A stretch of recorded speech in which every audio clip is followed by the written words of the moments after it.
Want an easy way to see if you could save money on car insurance? Geico gives you 3. Call 1-800-947-AUTO. Go online to geico.com or stop by the Geico office nearest you. 3 ways you could save 15% or more. Oh, we see whose side Mike Ryan takes in the Migos Budden beef, or as I like to call him, Joe Budden.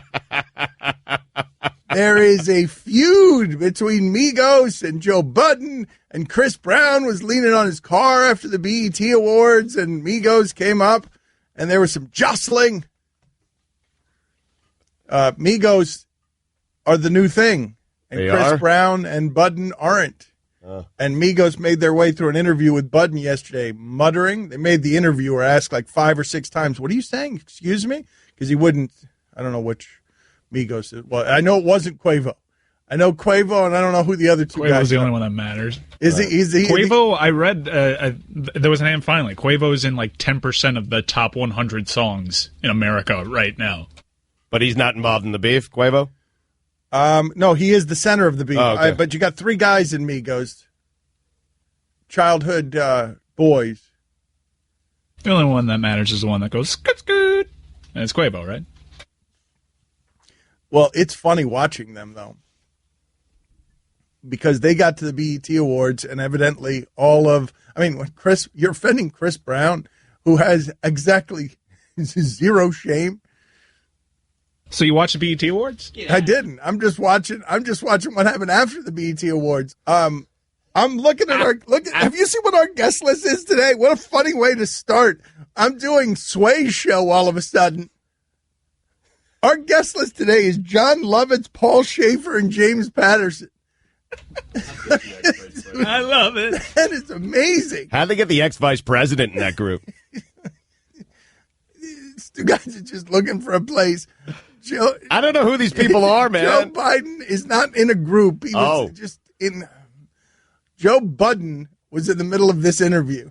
So Budden was like upset with Migos there because it looked like he was upset at the interviewer, whoever that was. No, he was upset about the muttering. The muttering. He wasn't helping in the interview. I think that interviewer was like insulting them.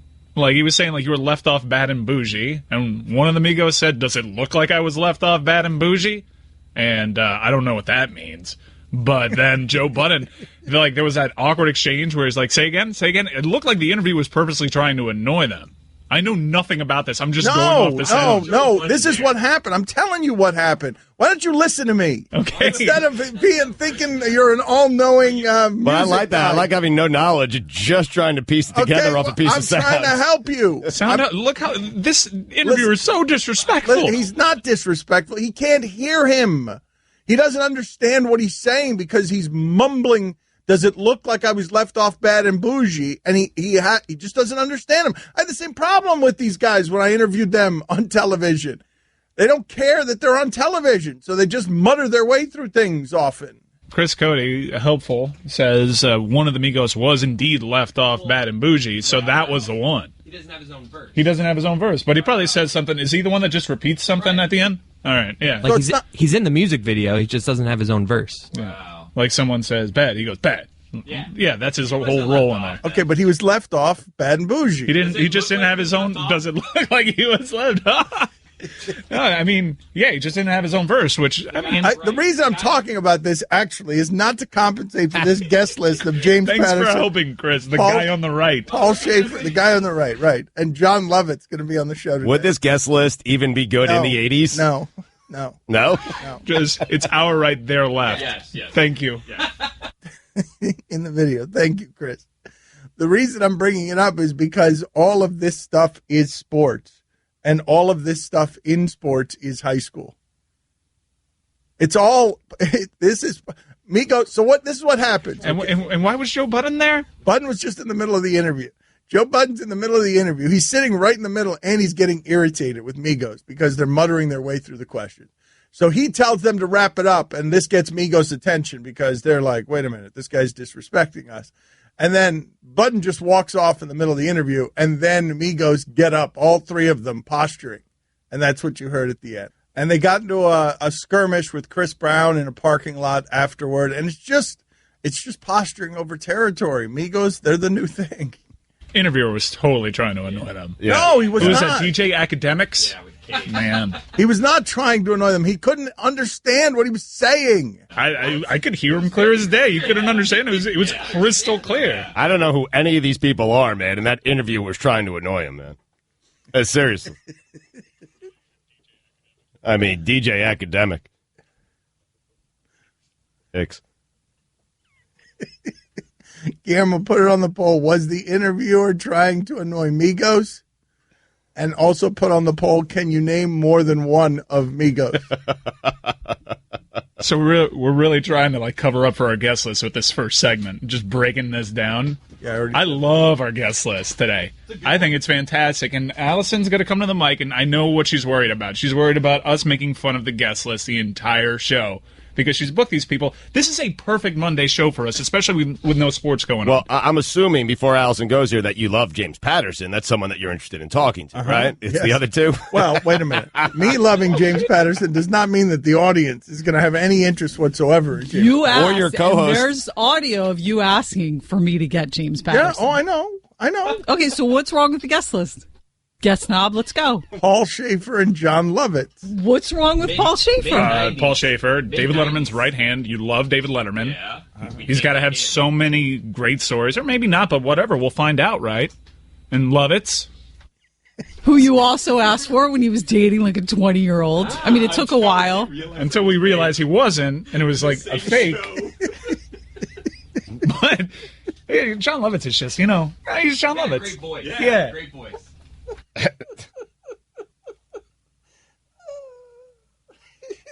So we're having John Lovitz on because we got fooled by an internet scam that John Lovitz was doing in which he was dating someone who was 20 years old. So we got fooled by that. And at that point, when we were still fooled, we contacted John Lovitz. Then we found out that we were fooled. And 2 months later, John Lovitz is appearing. Yeah. Okay. Is it a couple of years ago? That whole girlfriend thing? That wasn't 6 months. Yeah, it was closer to 2 years ago. 2016. Okay. So I was. Wait, a year and change. Not too. All right, not so too I bad. was fooled by John Lovitz's dating habits a year and change ago.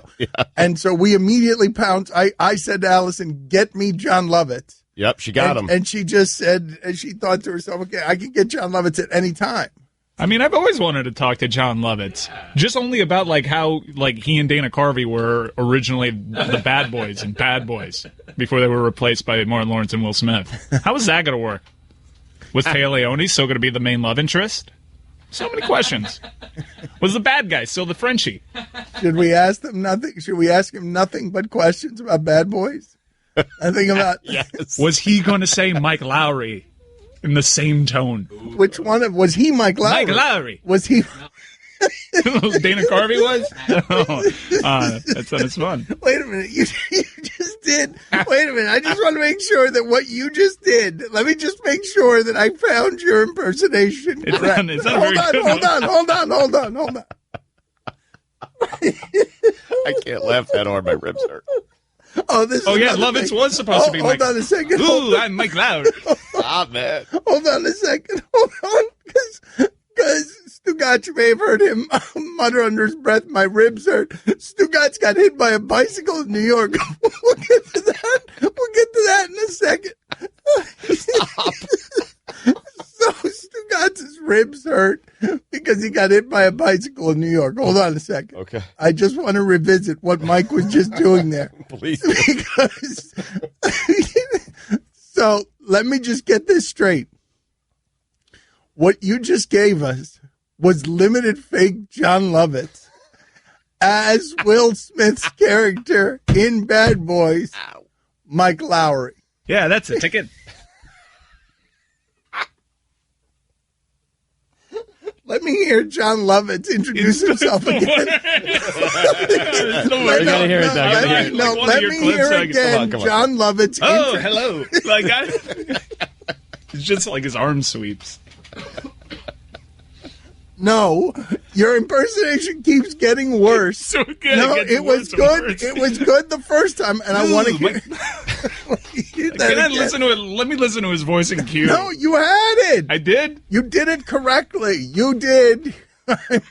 I'm Mike Lowry. I'm Mike Lowry.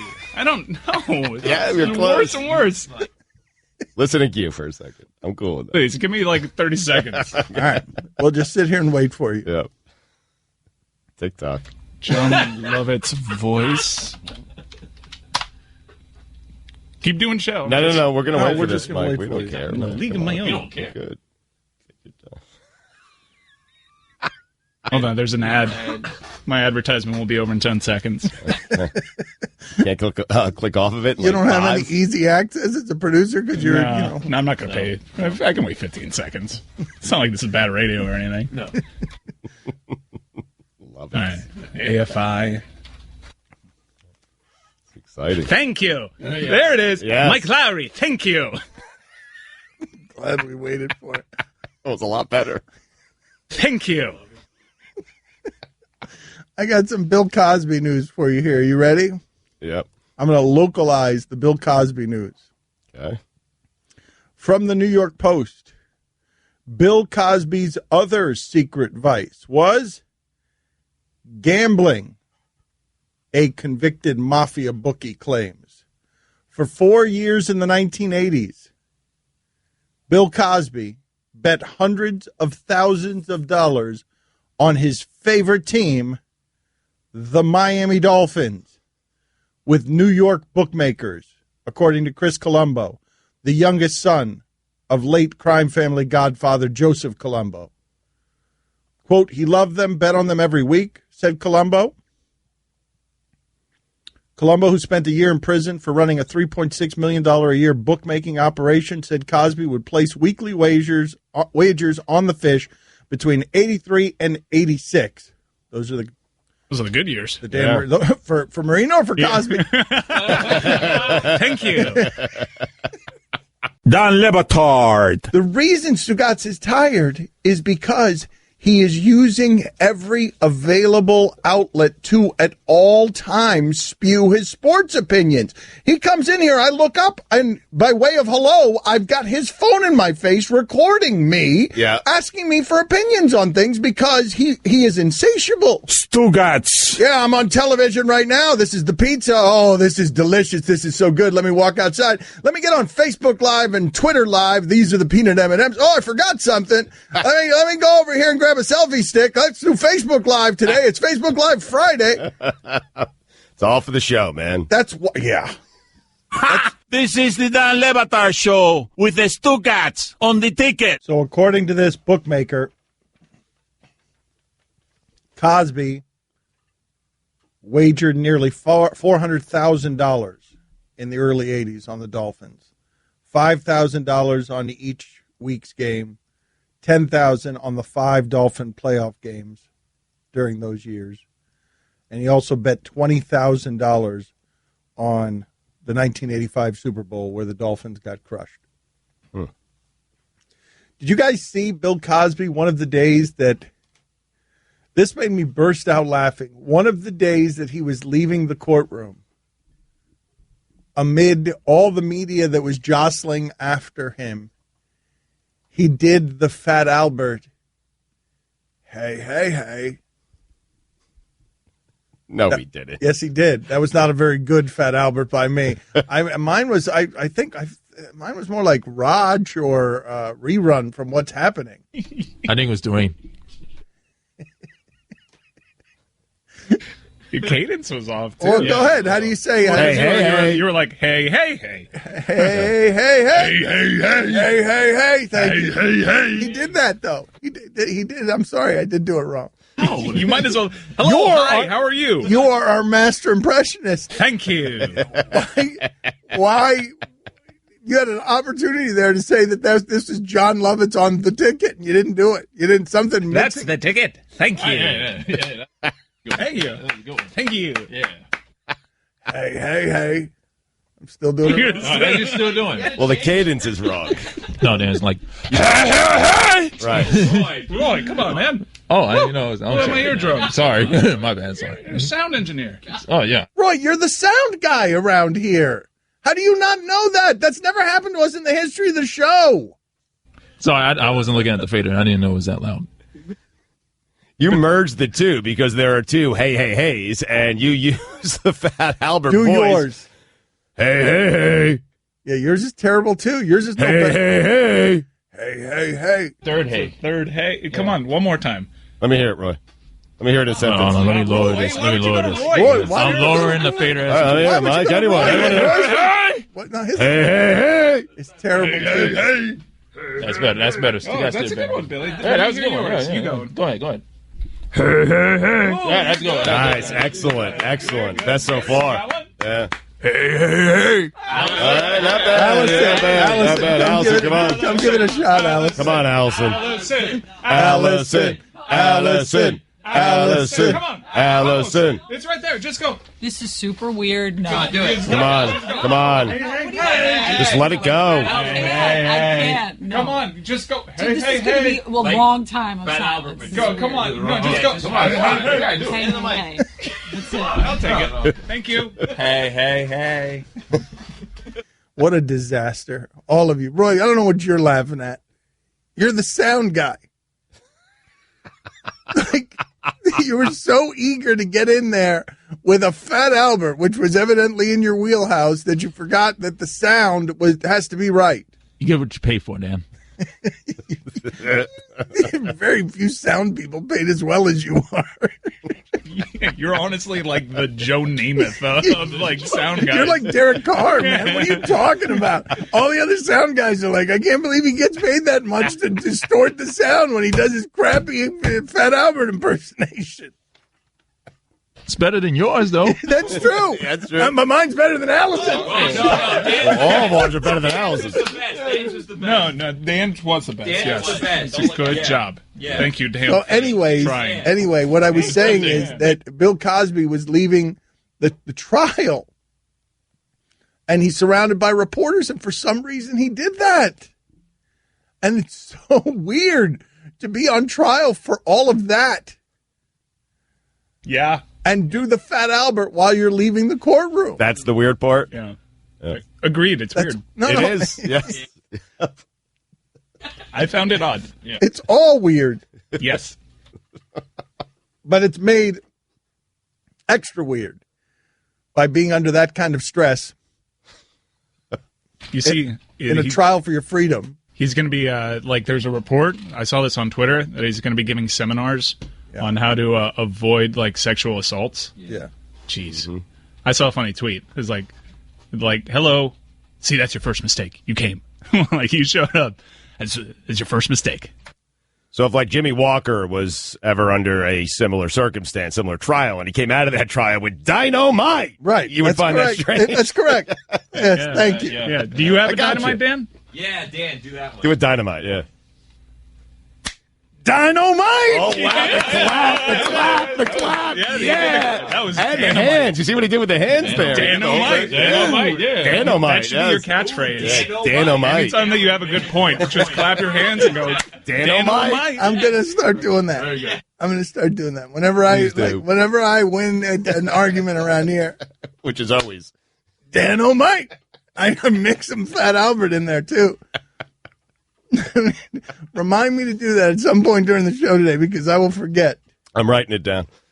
Dynamite. 2 or 3 hours from now, I'm going to do that.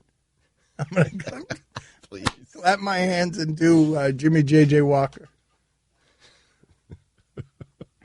But Bill Cosby, I was watching John Oliver's show last night. I cannot tell you the degree of difficulty on that show. How hard it is to have a show that's good and can keep your attention when he is tackling dense subject matter and just talking to a camera for 15 straight minutes or 20 straight minutes where it's just him on the camera and he's talking about stuff. Last night it was cold. He's talking about stuff that nobody on television is talking about that way. Nobody. And it makes me wonder, And I understand that Jon Stewart and John Oliver are incredibly talented people. But it makes me wonder why this industry, Stugotz. We were talking the other day about that Pro Football Commenter. It's a satirical internet personality. The Barstool guy. He behaves like he's a spoof. He's Colbert. He behaves like a comment section. But he's doing a spoof. And it just makes me wonder, with all of this money, all of these resources being poured into radio and television, and so few people moving the needle, why wouldn't somebody try to do something like John Oliver? Is it because this industry doesn't produce people that are smart enough to do that, Stugotz? I think that's part of it, yeah. I think it's a big part of it. Like, how many people could pull that off? It's a hard thing to pull off. I mean, they're incredibly talented. John Oliver, I had this argument with Jason McIntyre of The Big Lead when we were starting Highly Questionable, where he's like, I think that he was saying to me, I think you could be a Jon Stewart type personality. I'm like, are you aware of how hard that is? Like, you have no idea how hard that is. That's not something that I've met anyone in sports who could do it. I would say, though, and I don't say this to pat you on the back, it's the truth. I would say if anyone could pull it off, it's probably you. Those guys are supremely talented. And there are reasons all over Hollywood. When The Daily Show got popular, you should have seen how many people were pitching. It's like The Daily Show for sports. Like, I got so many offers like that because everybody was saying we could produce The Daily Show for sports, and nobody could. And then it becomes Onion Sports Dome. Or, look, man, Bill Simmons got the platform to do it. But as we told you when that was happening, if you're doing it over there with Bill Maher and John Oliver and Jon Stewart, it's a higher bar than what they ask us to do here in sports. More expectations. It's just hard. The standard is Game of Thrones. The standard on HBO is a different standard than the one on ESPN. ESPN has got a couple of networks, 24 hours a day, having to produce daily television every hour on multiple networks. A lot of it's going to be not very good because it's too much content. Like on ESPN, like the standard is cheap seats, where as HBO, it's The Wire. I'll tell you what, though, the way that would change, and this is one of the reasons that I was so disappointed by what's happened here with Fox, where they've just decided to spend a lot of money on trying to be more ESPN than ESPN, which I think is it's a foolhardy path. If Fox had actually been more of a competitor, it would have forced ESPN to find programming like that, because HBO Real Sports forced ESPN to create the 30 for 30s.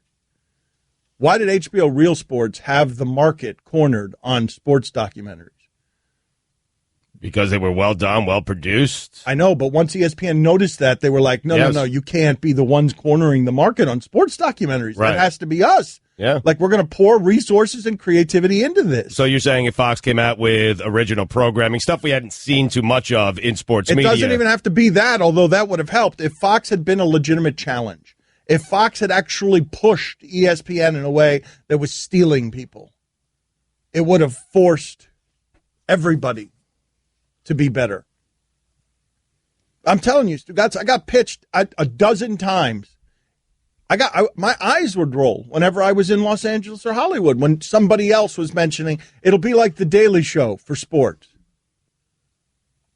Right now, FS1's strategy is certainly a lot different than how they launched. Remember, they launched with Jay Onrait and Dan O'Toole trying to do something different, and I found it entertaining. It was funny, but they were still trying to follow a sort of conventional path while just, like, adding humor, and it didn't work. It flamed out. Nobody, like, not that the ratings are great now, but at least they're getting more attention doing the stuff that they're doing now than when they launched. You got to go all the way with that, though, right? Like, either be funny or, like, don't try to be in between. Don't try to be a hybrid of what SportsCenter is and add some humor to it. That's where that was their lane. They got popular on TSN doing that. But the reason I was so disappointed by what happened with Fox's challenge is that is the only thing that passed for thinking differently. Hiring Canada's funny duo that doesn't know that much about American sports. That's as close as they came to actually taking a big swing. That and Garbage Time, I guess. Yeah, Garbage Time. Katie Nolan got a lot of traction on the internet and won an Emmy for how they integrated their social media. Now I'm not really sure what's going on there. So I'm watching John Oliver last night. He's doing this on Cole and Stugotz. I'm marveling the entire time at how difficult that is, where he's going for a minute. And it's a little bit formulaic, but it's a great formula. He'll go for a minute informing you about stuff that you probably had no idea about, that is just saturated in facts on dense subject matter, and then brings out a talking squirrel to make jokes for 10 seconds, then runs it off and does another 90 seconds of straight, deep, profound, nowhere else on television covering of a subject, and then knowing that, look, I'm going to lose their attention. I have to, 80 seconds, 90 seconds, I have to make a joke. I have to wedge in here something that's light and funny so their eyes don't glaze over. So I'd be the squirrel? In this particular setup, that's what I was talking to the Hollywood types about. It'll be like the Daily Show for sports. And then I'm like, well, what about Stugotz? Well, he can be in a squirrel costume, and he can come out and he can hold a check that ended the episode last night of some Cole CEO wrote on a $3 refund check, "Eat bleep, Bob." That's all I got to do. That's all you got to do. Come on in a less squirrel. Work. I'm in. Come on in a squirrel costume. Say "Eat bleep, Bob" and hold up a giant check. John Oliver's actually getting sued because he called somebody a geriatric Dr. Evil. He's being sued by an oil titan. This is the middle of what it was. He got a cease and desist letter when they were just calling this oil titan, and he barreled through it. He read part of the cease and desist, and he's like, "Sue me." And I'm just watching it, and I'm like, man, it's not that hard to do this kind of television. But what you have to do to produce this kind of television is you have to identify your John Oliver, and then you have to pour the resources into, would you please? We will pay you a bunch of money to do a half-hour television show once a week. Not 5 times a week, once a week. Yeah, the resources are huge because, yes, John Oliver is fantastic at delivering it, but he's surrounded by a great team, writers, even his legal team. For him to not get sued, considering what he does, is pretty amazing. Yes. The research on that show is fantastic. It's amazing. HBO and Netflix is now learning this. HBO spent so much money on content, and it shows. And Netflix is now learning this. Pour the resources into it. You will get the people to come over here. But it disappoints me that ESPN and Fox, with those resources, spend it on interchangeable gas bags like us. Like, that you could have spent those millions of dollars producing something that was actually different content. Instead, you just stole a bunch of ESPN people. Yeah, it seems short-sighted. It seems lazy. I mean, it doesn't seem like the way to win. Well, I'm glad ESPN's not doing it. You're glad ESPN's not doing what? Paying people, smarter people, to do shows that would eventually replace me. Daddy, where do babies come from? Honey? Mommy went to the store. Oh, well, you see, there's a mommy and a daddy, right? Right. And see, when they call Geico, they could save a bunch of money on car insurance. Oh, really? And that makes them happy? Yes, that makes them very happy. That's good. Yeah. Well, I'm glad we could have this talk, Sunshine. Geico, because saving 15% or more on car insurance is always a great answer. Dan Le Batard. Stop kissing ESPN ass, someone writes in. Stugotz. I will not. This is the Dan Le Batard Show with the Stugotz on the ticket. I don't know where to start with Stugotz. A lot going on now. All right. Hold on a second. Hold on. Hold on. Are you going to eat this, or can I throw this away? No, I'm going to eat that, man. I'm going to eat it. What do you mean? I put it there to eat it. I didn't put it there for you to throw it away. Let me show these guys what's left of Stugotz's granola bar breakfast. A single bite. He's left a single bite, and he just leaves it out here on the console. And just a second ago, he was cleaning up all sorts of crumbs. Mike's always yelling at him about being a slob. You must be a nightmare to live with, because you don't absorb, even when we teach you it'd be easier to train an animal. Yeah. You don't absorb when we come in here and cause you shame because you're incapable of shame. And we're like, quit leaving the toilet paper on the other side of the hotel room every time you poop. And you don't learn. You just keep doing it. Yep. I mean, I'm 44 years old. You want me to change now? Honestly. So, all right, put it on the poll, Guillermo, at Le Batard Show. Can 44-year-olds improve and grow?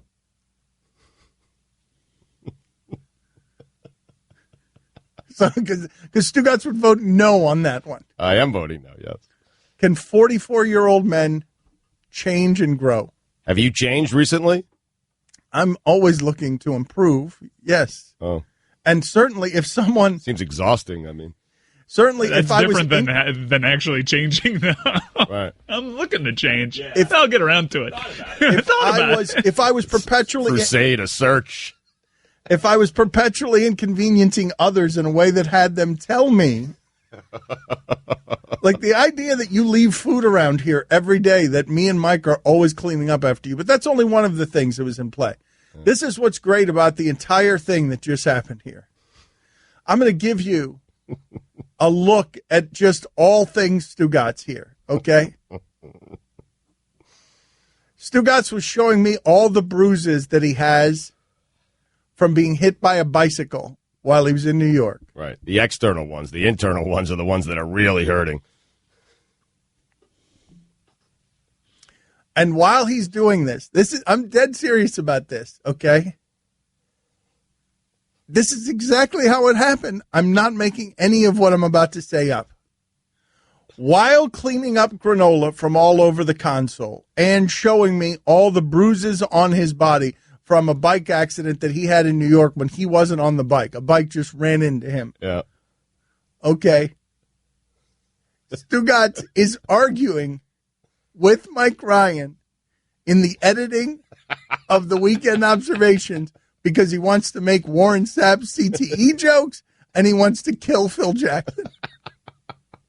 Well, I mean... Wait, no, he's not making a CTE joke. No. He has a joke about Warren Sapp, but in the setup, he mentioned CTE, which is like the worst setup ever. I have to be sympathetic on the front end to the CTE before I You're go just in using for the it kill. to get to the joke. And you haven't, and you were more. So Mike killed that joke. He cut it out because it was. Well, the front end is so insincere. Yes, and so insensitive, and only there to set up the Warren Sapp breath joke. Correct. But then Stugotz says to Mike again while cleaning up granola with his hand, with his sausage fingers, and showing me all the bruises on his body from a bicycle accident in New York where he was not on a bicycle. Stugotz then warns Mike Ryan, wait till you see the Phil Jackson joke. As Mike is hitting delete on the Warren Sapp joke. Like, how do you get away with any of this? I'm Stugotz.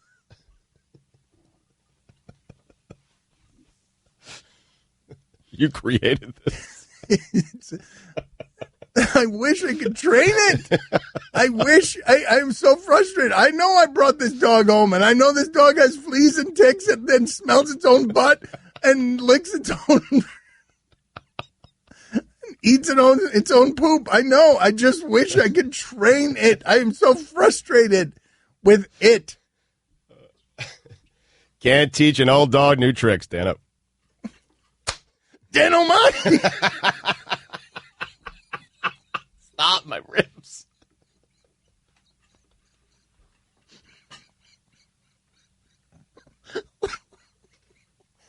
Ow.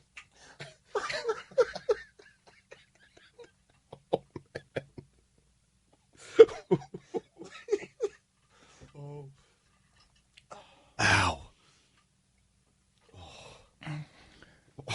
I like it. I like it as a signature. Anytime anyone's funny. Like,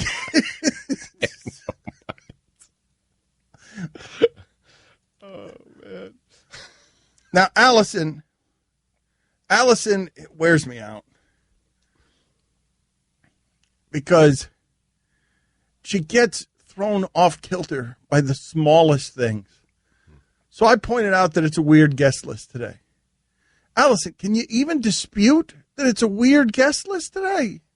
I know it's weird, but it fits the show. I love this guest list. I knew you were going to make fun of it and say this would be a great show in the 80s. I knew that's it. It wouldn't even be a great show in the 80s. Okay. John Lovitz and Paul Schaefer would not be a great show in the 80s. Allison, we're not saying that this isn't going to be a great show, but he does have a legit... It's a weird guest list. It is. That's okay. I agree then why with would you get defensive about that? Who's defensive? What? You were very clearly defensive. You were pretty obviously defensive, Allison, when you weren't hiding from the microphone with your terrible Fat Albert impersonation, which is the only reason I called you to the microphone this time. Give us the terrible Fat Albert impersonation. That's super weird. You want me to... What?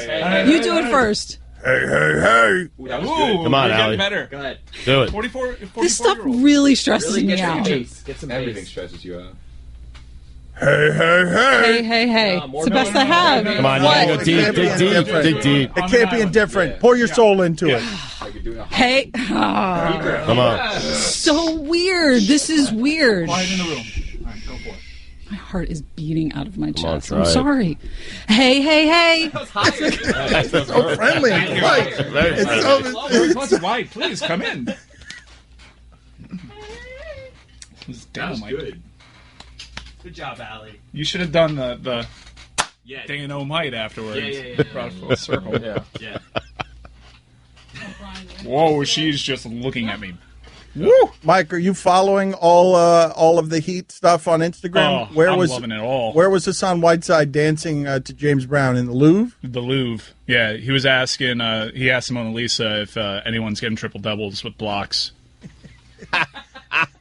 Did he really do that, or No, I saw that tweet. I wasn't on Snapchat, but I was alerted to it that's what he was asking the Mona Lisa. Oh, awesome. We're still awaiting comment. What else did you love from Heat Twitter? Well, Heat Twitter is like, I don't know if you saw the Bleacher Report prediction that Gordon Hayward's going to sign in Miami. Wow. They predicted. They had to do like one of these, just content, basically. Hey, guess where people are going? And they guessed Miami Heat. Yeah. And then Ramona Shelburne on the jump, she sort of suggested that one of the driving influences here on why you're hearing so much Gordon Hayward Heat stuff is that Mrs. Hayward wants to be down in Miami. So this is all very exciting. Then you got, we saw a big trade already, draft day. We haven't even talked about it. Jimmy Butler back to Tom Thibodeau. That's exciting. That's a fun big three. And Paul George now, potentially Cleveland, Kevin Love on his way to Denver, perhaps. It's very exciting. Hot stove league. Well, one of the things that I find interesting about Jimmy Butler, and a lot of people are saying that Chicago didn't get enough for Jimmy Butler, a guy who's an all-star on a good contract, with years on a good contract. It made me wonder, and I just want to throw this out there for you as a thought, because I know many of you are going to say, no, Andre Iguodala wasn't nearly as good as Jimmy Butler. But when Andre Iguodala was the featured piece in Philadelphia, they did the same thing the Bulls did, which is get to the first round and get eliminated, which makes me think that basically if you're trading for Jimmy Butler, you're doing so to go against a team that's got two players better than Jimmy Butler and three other guys as good as he is. That's crazy. And it's why everyone is in such a helpless position. Like, we could go back and forth on whether you think Jimmy Butler's a better player than Andre Iguodala, but whatever. We are splicing. Because you might be right on that, but Golden State's got 5 of them.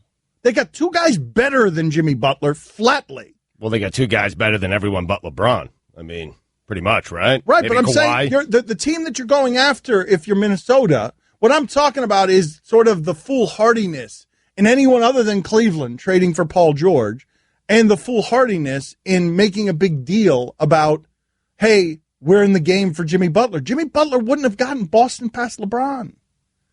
But their roster is in a pretty unique position because, yes, like right now, Jimmy Butler's the best player on that roster. But they're acquiring him in the hopes that he might be the 3rd best player on the roster once Cat and Andrew Wiggins develop.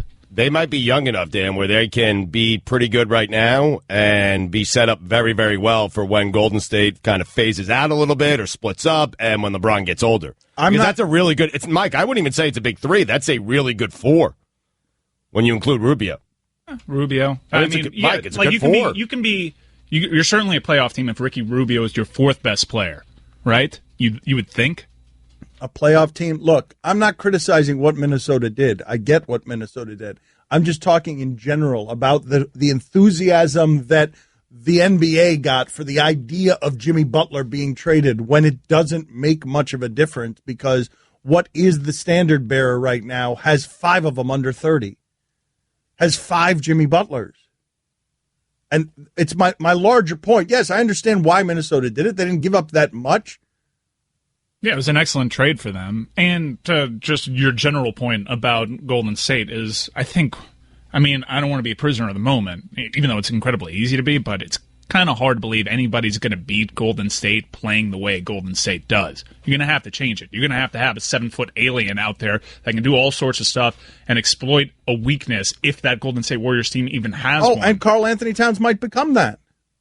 Karl Anthony Towns, I think, will be an exceptional player. What would he be right now? A senior in college?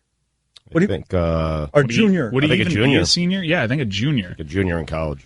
Yeah. So no, but that's not my point. My point is, and I get it. Minnesota is made better today by getting Jimmy Butler, having veteran presence, didn't give up that much for him. They'll be better. And that's the point, is to get better. My observation is more how hopeless it is that it's going to take you a long time to get better enough, no matter who you are. It's going to take a while. It's going to take Golden State splitting up, essentially. It's what it's going to take. Yeah, I think they will win for as long as Kevin Durant chooses to stay there. Right. And now they're working together. I mean, Curry might sign for less, too.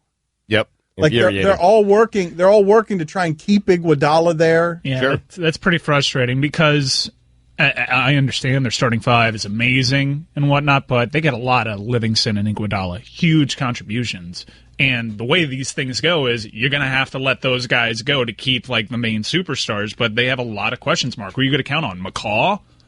By the way, Towns would be a senior this year. But as a 20-year-old, man, he averaged 25 points a game. And he could shoot. As a 20-year-old, man. Mm-hmm. I mean, he could shoot threes. Again, though, you're so far behind them. Everyone is. And it doesn't make any sense for anyone but Cleveland to trade for a year of Paul George. It doesn't make sense for anyone else to do it. Maybe the Lakers. But why would they trade for... Because you brought this up last week and was a great point. You want Paul George spending a year around LeBron James? I don't. Or Pat Riley or anyone. Maybe Paul George is going to spend that year recruiting LeBron to the Lakers, too, considering how set in stone that just appears to be. Did you guys see, though, how Indiana reacted? Gut punch, he did this to us. That one's always fascinating to me, Stugotz. The way that these owners, general managers, management don't take inventory of the power that they have. And so Paul George can be traded in a day, the way DeMarcus Cousins was, with a day's notice. But Paul George trades his team and gives them a year's notice, and they react all hurt. It's business when you trade Paul George with a day's notice. It's up in my feelings when Paul George trades me with a year's notice. He gave his employer a year's notice. I guess I'm with you. I guess the issue is their general manager is saying he had just had discussions days before he heard that from his agent with Paul George talking about roster moves they were going to make. Just as DeMarcus Cousins had those conversations with the Sacramento Kings days before they traded him as well. Okay, Kevin, for the grand prize of $1 million, what color is the White House? I know this. 5 seconds. Oh, switching to Geico could save you a bunch of money on car insurance? Okay. Judges? That's true, Kevin. They'll allow it. Congratulations. You're a winner. Woo! Geico, because saving 15% or more on car insurance is always a great answer.